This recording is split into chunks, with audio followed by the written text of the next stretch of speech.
Education here at Sun can be an excellent choice for any students. Dating యాప్లో పరిచయమైన ఓ అమ్మాయి వేసిన వలపు వల ఓ ఐఏఎస్ స్టూడెంట్ కొంప ముచ్చేసింది.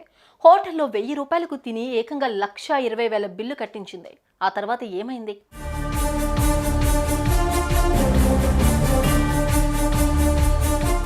ఢిల్లీ నగరం. ఐఏఎస్ కు సీరియస్ గా ప్రాక్టీస్ అవుతున్న తరుణ్ అనే ఓ యంగ్ బాయ్ కి డేటింగ్ యాప్ లో వర్ష అనే అమ్మాయి పరిచయమైంది. చూడటానికి ఎంతో ఆకర్షణగా ఉన్న ఆ 25 ఏళ్ల వయసున్న అమ్మాయితో మనోడు చాటింగ్ మొదలు పెట్టాడు. జస్ట్ ఓ 2 రోజులు చాటింగ్ అయిన వెంటనే వర్ష తరుణ్కు ఫోన్ చేసింది. జూన్ 24వ తేదీ నా పుట్టినరోజు, ఇద్దరం కలిసి డిన్నర్ చేద్దామంటూ రిక్వెస్ట్ చేసింది. ఎగిరి గంతేసిన మనోడు ఆమె చెప్పిన లక్ష్మీనగర్లోని బ్లాక్ కేఫ్కు చేరుకున్నాడు. అప్పటికే ఆ హోటల్ దగ్గరలో ఉన్న అమ్మాయి తరుణ్ను హాయ్ అంటూ పలకరించింది. జస్ట్ ఓ 10 నిమిషాలు పిచ్చాపాటి మాట్లాడుకున్న తర్వాత ఓ సెల్ఫీ అంటూ వర్ష రిక్వెస్ట్ చేసింది. 2-3 ఫోజుల్లో ఫోటోలు తీసుకున్న తర్వాత హోటల్లోకి వెళ్లారు. ఎందుకునో ఆ హోటల్లో తామిద్దరూ తప్ప మరో కస్టమర్ లేకపోవడం చూసి తరుణ్ కాస్తంత ఆశ్చర్యపోయాడు.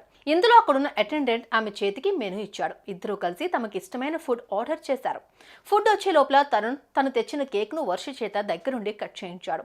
కేక్ ఒకరి నోట్లో ఒకరు పెట్టుకుని మళ్లీ సెల్ఫీలు కూడా తీసేసుకున్నారు.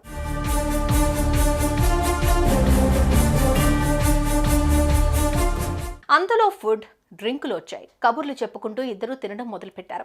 కొద్దిసేపటి తర్వాత వర్షకు ఓ ఫోన్ వచ్చింది. ఆ ఫోన్కు రిప్లై ఇచ్చిన వర్ష, అవునా వెంటనే వచ్చేస్తున్నా అంటూ, తరుణ్ అర్జెంటుగా వెళ్ళాలి, నువ్వు డిన్నర్ పూర్తి చేసి వెళ్ళిపో, మళ్ళీ రేపు ఇక్కడే కలుద్దాం, బాయ్ అంటూ అక్కడి నుంచి మెల్లగా నడుచుకుంటూ వెళ్ళిపోయింది. తన తినడం పూర్తి చేసిన తర్వాత బిల్ ఇవ్వమంటూ కేఫ్ అటెండెంట్ను అడగడంతో కొద్ది క్షణాల్లో అక్కడకు బిల్లు వచ్చింది. జీఎస్టీ, సర్వీస్ ఛార్జీలతో కలిసి మొత్తం 1,21,000 రూపాయల 210 రూపాయలుగా ఉంది. అదేదో పొరపాటు అనుకుని ఆ యువకుడు అటెండెంట్ని ప్రశ్నించాడు. లేదు, మీరు తిన్న మొత్తం ఐటెంలకు బిల్లు ఇంత అయిందే, మొత్తం బిల్లు కట్టాలంటూ అతను పట్టుబట్టాడు. కట్టేది లేదని అనడంతో అక్కడికి వచ్చిన మరో 3 వ్యక్తులు తరుణ్కు 4 తగిలించారు. కట్టకపోతే కాళ్ళు విరగ్గొట్టి గదిలో వేసేస్తామంటూ బెదిరించారు. దీంతో భయపడిపోయిన ఆ విద్యార్థి ఆన్లైన్లో మొత్తం సొమ్ము కట్టేసి కుంటుకుంటూ హోటల్ నుంచి బయటపడ్డాడు.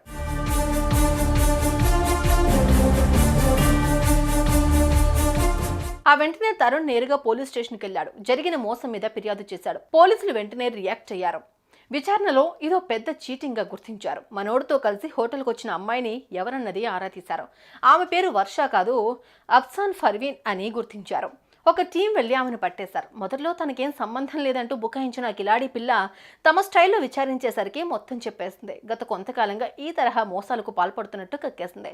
తన పేరుతో హోటల్ మేనేజర్ డేటింగ్ యాప్లో ప్రొఫైల్ క్రియేట్ చేసి ఇలా అబ్బాయిలను బుట్టలో వేస్తాడని వివరించింది. పుట్టినరోజు పేరుతో హోటల్కు తీసుకురావడం తన పని అని, అలా చేసినందుకు మొత్తం బిల్లులో 30% తనకిస్తారని, మిగతాదంతా ఆ హోటల్ ఓనర్, మేనేజర్, అక్కడున్న సిబ్బంది పంచుకుంటారని చెప్పుకొచ్చింది. దీంతో ఆ హోటల్లో ఉండే మోసగాళ్ళందరినీ పోలీసులు పట్టేశారు. కేసు పెట్టి జైల్లోకి నెట్టారు.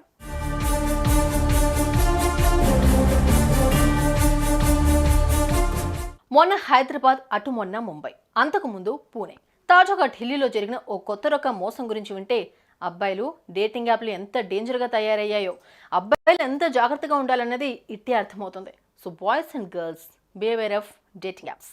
సుమన్ టీవీలో మీ పర్సనల్ అండ్ బిజినెస్ ప్రమోషన్స్ కోసం కింది నెంబర్కి కాంటాక్ట్ చేయండి.